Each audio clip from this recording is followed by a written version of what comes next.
As I was about to leave the restroom, my co-worker, Leonard, rushed in a panic. Steven, I've been looking for you. Our new CEO, Mr. Bailey, is doing a terrible thing. Please come quickly. Upon Leonard's urging, I returned to the venue, only to find my belongings discarded in the hallway. What on earth is going on?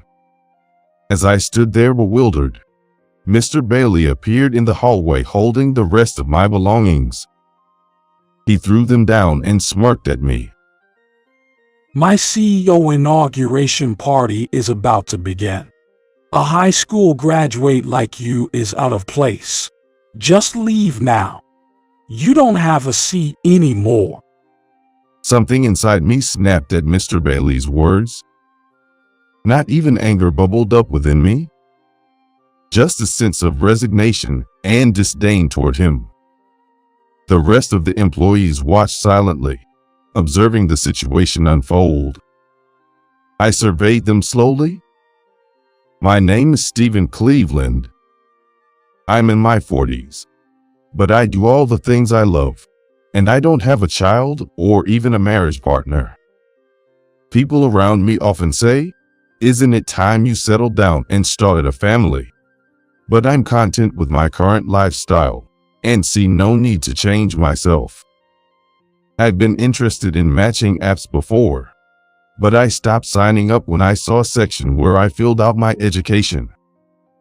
I haven't even attended university.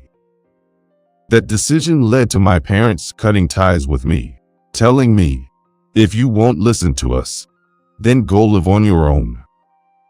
Others around me constantly mocked me, saying things like, "What's the point if you don't even go to university?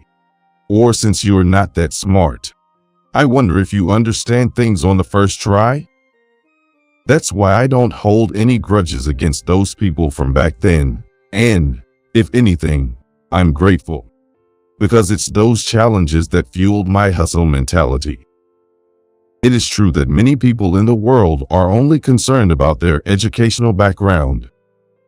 At the apparel company where I currently work as a regular employee, Mr. Bailey, who values educational backgrounds, is taking over as the new CEO. I will officially assume the role of CEO at the upcoming CEO inauguration party. I'm Bailey. Thank you in advance for your support. We warmly applauded Mr. Bailey's speech. Mr. Bailey didn't originally work for this company.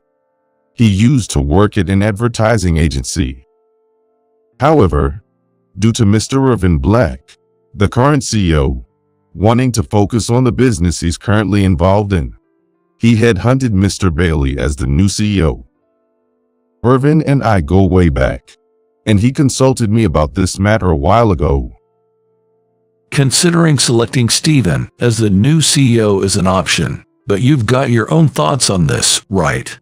I'm thinking of bringing someone in from outside to incorporate their expertise from other companies. What do you think?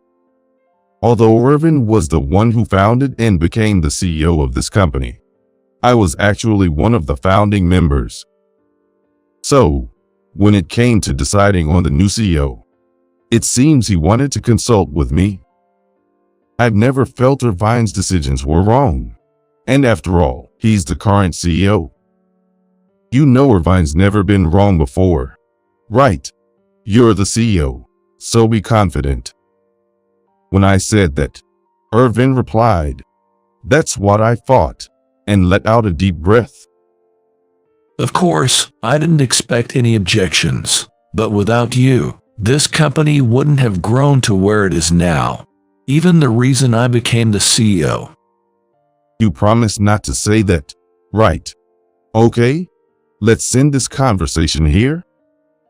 I cut Irvin off and gave his shoulder a pat.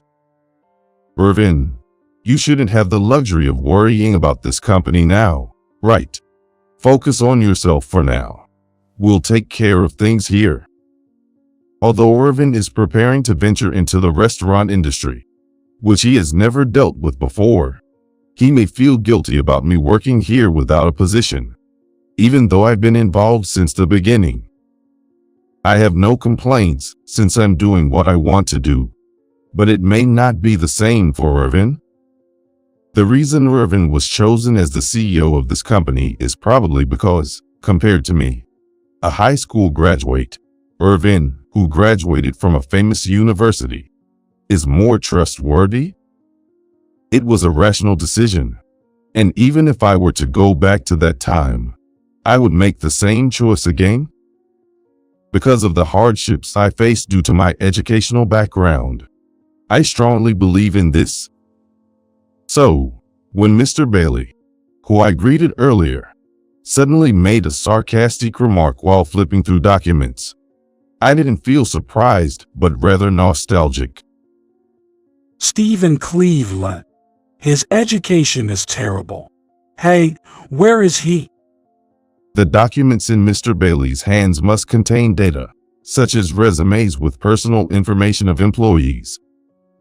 He must have been curious about my background when he sighed. Yes, I'm Stephen. Nice to meet you. When I responded to the summons and greeted him, Mr. Bailey continued, ignoring my words. As the CEO, I want to make this company bigger. If there's even a slight drop in performance, someone like you will be the first to be let go. Remember that. I knew exactly what criteria he was using, of course.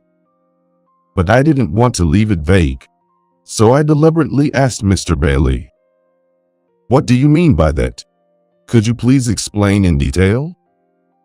Mr. Bailey chuckled and explained in a mocking tone. Geez, you really don't get it, do you? We don't need high school grads because they're slow at work. Maybe you've been able to get by in this cushy environment, but that won't fly from now on. As expected, Mr. Bailey was someone who evaluated people based on their educational backgrounds. And regardless of past achievements, he would likely judge people based on which they went to university. In a sense, it might be fair and easier for the evaluator. However, I just don't think it's the right way. If education and job performance are related, there is no need for a job in HR. It is necessary for HR and executive positions to recognize qualities that cannot be found in resumes and educational backgrounds. As I pondered this, Leonard, who had recently joined the company, stood up. I'm Leonard. I don't understand. Stephen has been. While I silenced Leonard with a nudge of my elbow, I admired Leonard's fearless attitude of expressing his opinion to his superiors. Despite being young, he has some rough communication, but Leonard is more enthusiastic about his work than anyone else. No matter how hard I asked him to do it, he was trying to meet it, understand its true intent, and do it. Youngsters with such passion for their work are rare these days. Because he was such a man, he could have said to the new CEO that he felt uncomfortable.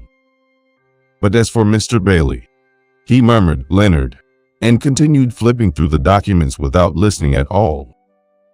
Then, with a satisfied nod, he muttered, "Found it." It seems he found documents related to Leonard. Leonard, you really don't need to worry about a thing.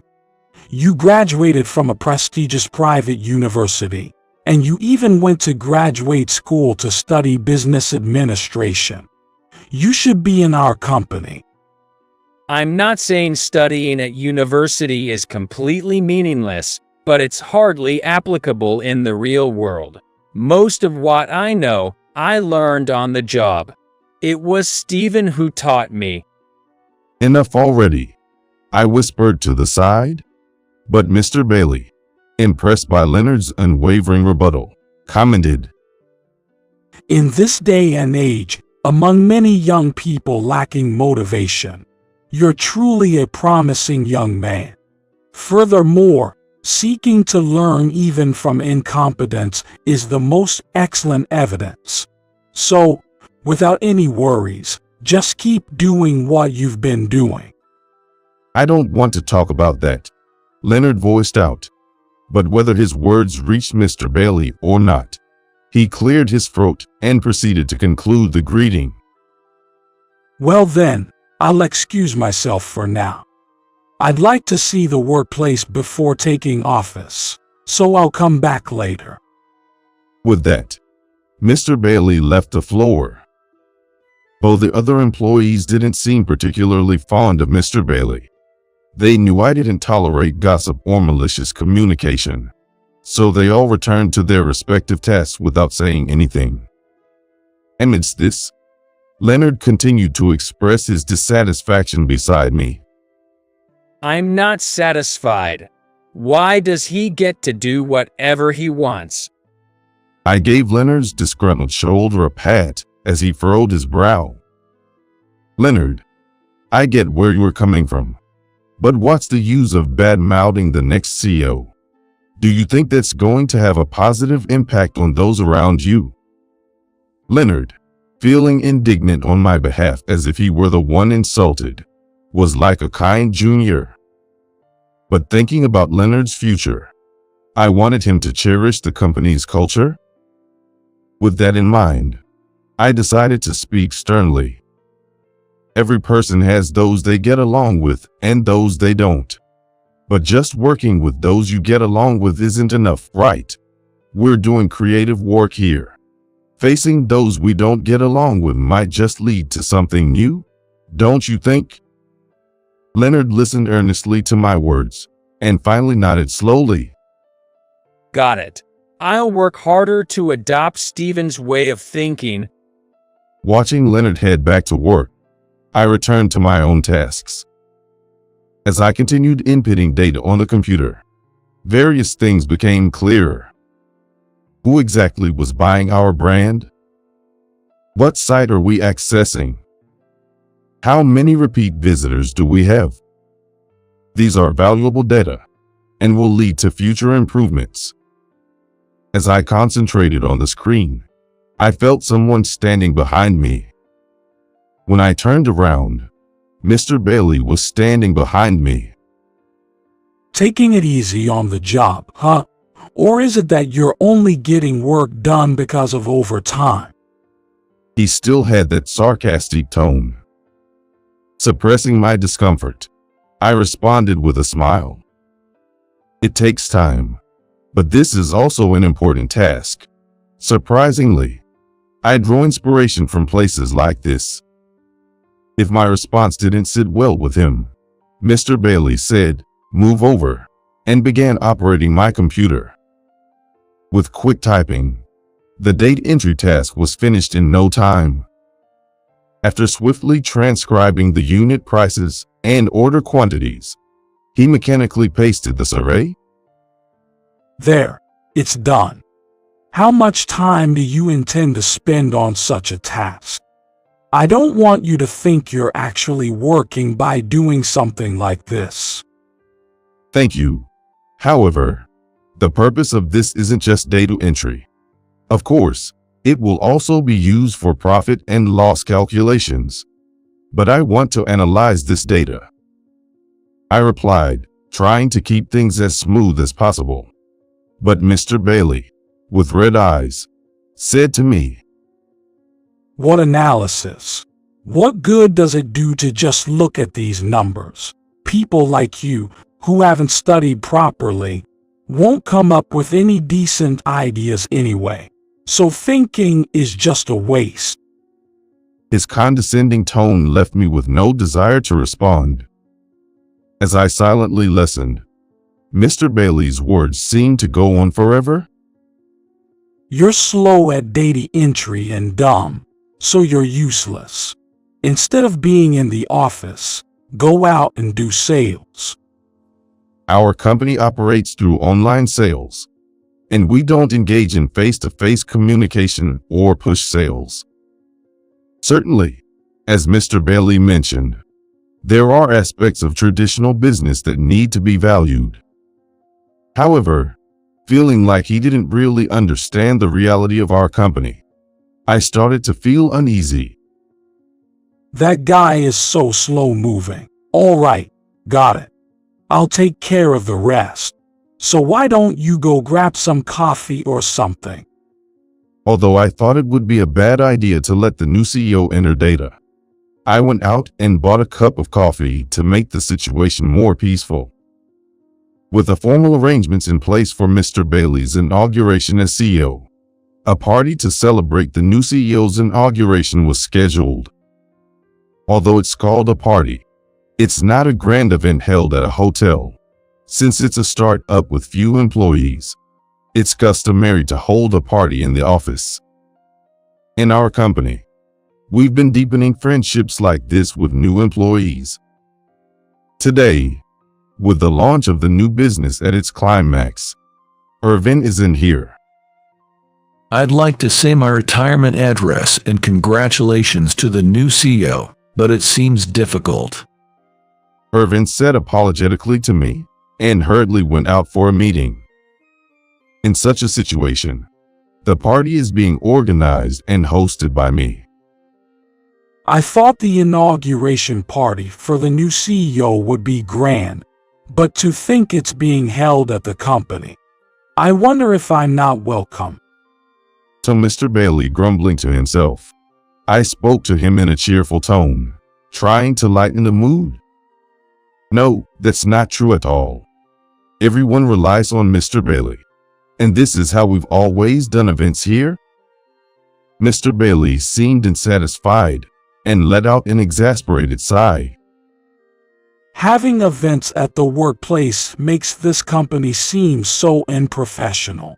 Well, we'll have to reform that. But more importantly, Mr. Bailey paused, then looked down at me disdainfully. What annoys me the most is how this high school graduate keeps trying to suck up to me, the new CEO. I want you to stay out of my sight as much as possible. His words ignited a simmering anger within me. However, today's party was for Mr. Bailey. If I get emotional here, this party would be ruined. So, I took a deep breath to calm my anger and headed to the restroom to compose myself. After a moment alone, my anger gradually subsided. I looked at myself in the mirror, forced a smile, and nodded, reassuring myself that everything would be okay. As I was about to leave the restroom, Leonard rushed in frantically. Stephen, I've been looking for you. Our new CEO, Mr. Bailey, is doing a terrible thing. Please come quickly. Following Leonard's lead, I returned to the venue only to find my belongings scattered in the hallway. What on earth was going on? As I stood there bewildered, Mr. Bailey emerged from around the corner, holding the rest of my belongings. With a smirk, he tossed them towards me. My CEO inauguration party is about to begin. A high school graduate like you is out of place. Just leave now. You don't have a seat anymore. Something snapped within me at Mr. Bailey's actions. I felt no more anger, only resignation and contempt. The rest of the employees watched in silence, observing the unfolding situation. I glanced at them briefly, then uttered a short response. Let's go home. Yes. With this brief exchange, the employees all began preparing to leave for home. Leonard, in particular, took an envelope from his pocket and handed it to Mr. Bailey with both hands, containing his resignation letter. Congratulations on becoming the new CEO. I can't work under your leadership, so please accept this. Witnessing Leonard's actions, the other employees followed suit, expressing their intentions to resign one after another. It seemed that not only Leonard, but all the employees harbored a desire not to work under Mr. Bailey. However, oblivious to this sentiment, Mr. Bailey exclaimed in surprise, Well, aren't you guys a bunch who loves surprises? But isn't this joke taking it a bit too far? No, from the first time I met you, I felt nothing but disgust. Stephen was the only one defending you. Mr. Bailey's eyes widened at Leonard's words. That high school grad was defending me, I see. So all of you got manipulated by him. Fools like him only know how to cheat since they can't survive otherwise. Don't let yourselves be fooled. Despite Mr. Bailey's call, none of the employees responded, quietly continuing their cleanup desks. As Mr. Bailey paled gradually, Leonard advised him with a calm tone. True, Stephen may not have a high education, but we don't care about that at all. In fact, we admire Stephen's skills. But even so, Leonard expressed his quiet anger. Leonard was always straightforward, but I had never seen him this angry before. You see people only through the lens of education. Your methods are outdated, and with this attitude, the company will fail soon. It's better to stick with Stephen. Even the employees who had been ignoring Mr. Bailey's words nodded in agreement with Leonard's statement. I never said I was quitting, though I thought that it was too late to turn back now. Facing Mr. Bailey, I made my declaration. This company was founded by me and the former CEO, Irvin Black. While it's regrettable to leave, there are other employees to consider. I'll start anew and build another brand from scratch. As I bowed my head, Mr. Bailey couldn't hide his surprise, seemingly hearing about the company's history for the first time. You founded the company. That's impossible. Not only did he found the company, but he's also the one who developed our software, created products as a creator, and conducted customer analysis. Most of it was done by Stephen. Leonard proudly stated, then turned to me with the packed belongings. Stephen, let's go. Let me join you in starting up this time. I don't care about my salary until the new business takes off. Wait, let's talk this through again. As Mr. Bailey rushed towards us, the office door swung open just in time. I made it somehow. It would be bad not to greet properly, so I hurried back. He was probably in a big hurry for the new CEO's inauguration party. Irvin, speaking while catching his breath, looked puzzled by the unusual atmosphere. What on earth happened? Some people are already getting ready to leave. Irvin, we're leaving today. I said to Irvin, who seemed unable to keep up with what was happening, while Leonard nudged me from behind. I'll fill you in on the details later. For now, please talk to Mr. Bailey. As Leonard cheerfully announced, everyone's leaving. All the employees left the company, leaving Irvin and Mr. Bailey behind. That night, Irvin and I met up at a bar. Unable to decline Leonard's insistence on joining us, the three of us sat facing each other with beer steins in hand. I mean, I said to leave the party to you, so how did things end up like this? Well, I guess it's partly my fault for leaving it all to you. I'm really sorry. It was my fault for getting emotional. The unprecedented inauguration party for the new CEO was, of course, canceled. In the end, Irvin couldn't get any answers from Mr. Bailey about what had happened, so Leonard and I explained the situation in detail.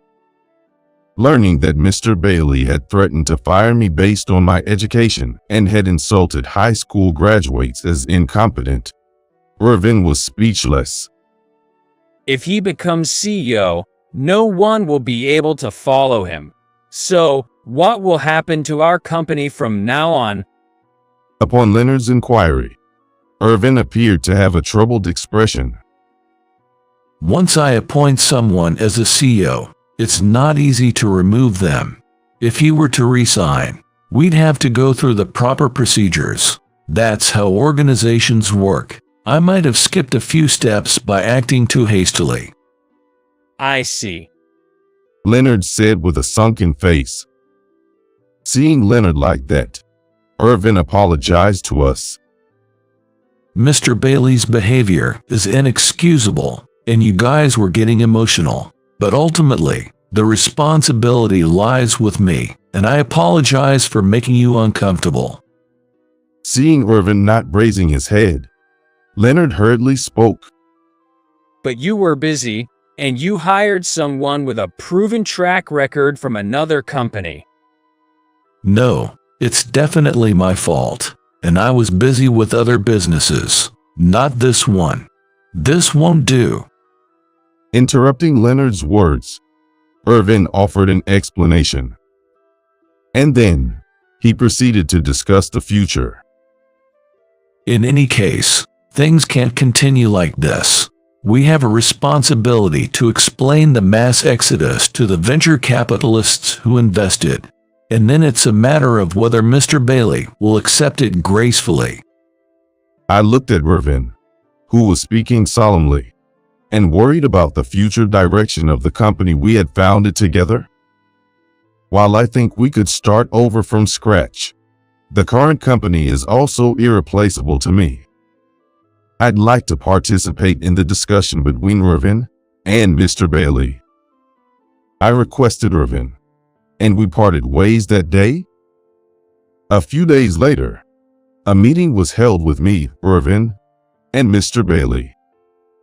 Once again, despite Leonard insisting, I absolutely must participate. It was decided that Leonard would attend as a third-party witness from the field. The agenda, of course, was whether Mr. Bailey should continue as the CEO given the future direction of the company. I'll be direct. I believe Mr. Bailey should step down as the CEO. Mr. Bailey seemed prepared for this, but visibly swallowed hard upon hearing it. Then he shook his head slowly. But I haven't actually taken part in management yet. If you're saying the performance has declined since I took over as the CEO, I can understand. But isn't it a bit premature? With no employees, how do you expect to generate revenue? Take a look at this. Leonard slammed down a document and stood his ground. The document contained signatures of employees demanding Mr. Bailey's resignation. It was clear that Leonard had prepared this without consulting others. As you already know, no one wants to follow you. What's the use of such a sloppy document? Indeed, as Mr. Bailey said, it's questionable how effective a document lacking proper formality would be. However, looking at the document Leonard earnestly made, and the personal signatures, it's evident that there's a strong desire embedded within it. It was Irvin who answered Bailey's words, holding Leonard as he tried to retort. But this can't be ignored. Irvin handed out another document to the three of us. It was from the venture capitalists. Irvin promptly sent a management report to the fund that had invested in the company, and received a response. It stated that the CEO should resign. Just because you're the CEO doesn't mean you can make decisions on your own, right? Especially since they've invested in us. If we don't listen, they could withdraw their funding. What are we going to do? Even if asked what to do, the answer was already clear. Mr. Bailey slumped down, looking dejected, and left the room. Mr. Bailey resigned as the CEO, and Irvin resumed the position. Mr. Bailey would likely have a severance package from his previous company, and he was nearing the age where he would start receiving a pension. While his ambition to remain as the CEO could be sensed here and there, it's doubtful he has what it takes. I don't think he'll have trouble making ends meet. So all I can do is hope he spends his retirement leisurely or starts something new by launching his own business. Are you sure you're okay? It's not worth overworking yourself to the point of breaking down, you know. When I expressed my concern to Irvin, he shook his head. If you're not going to take up the mantle as the CEO, then I have no choice but to do it, right? Besides, if I can't protect the company I founded, what good is the next venture? When Irvin left, I said, "Don't push yourself." To be honest, I'm relieved this company didn't go under. Of course, I care about each and every employee's livelihood, and I have a strong attachment to this company. Starting a new business from scratch might be enjoyable, but I don't want to lose this company. It's also a testament to the fact that even without a prestigious education, I've realized that with hard work, anything is possible. From here on out, I want to do everything I can to help this company grow. Several years later, while fulfilling his duties as the CEO of an apparel company, Irvin expanded his business into the food and beverage industry, further enlarging his business empire. Irvin's long-standing wish to own a restaurant has come true, and I couldn't be happier for him, almost as if it were my own accomplishment. Meanwhile, while maintaining my position in the apparel company, I'm also preparing to launch a new venture. It's a company related to social welfare, aimed at supporting children who struggle with school attendance, academics, or need familial support. I've often wished for a place to support me during tough times. I want to help those kids who are going through the same struggles as me, because I know there are many of them out there. Expanding my own possibilities ultimately depends on me. However, wouldn't it be nice if there were social spaces outside of school that could provide support and assistance? Perhaps even people like me, who have struggled in the past, could find a place and delve deeper into their interests.